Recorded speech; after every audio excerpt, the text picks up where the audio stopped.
耶和華必然等候，要施恩給你們，必然興起，好憐憫你們。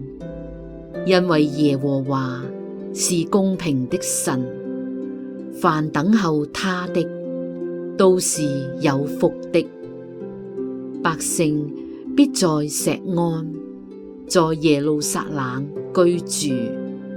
你不再哭泣，主必因你哀求的聲音施恩給你。他聽見的時候，就必應允你。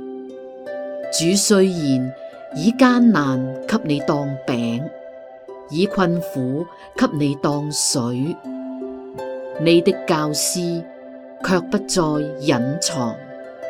你眼必看見你的教師，你或向左，或向右，你必聽見後邊有聲音說：這是正路，要行在其間。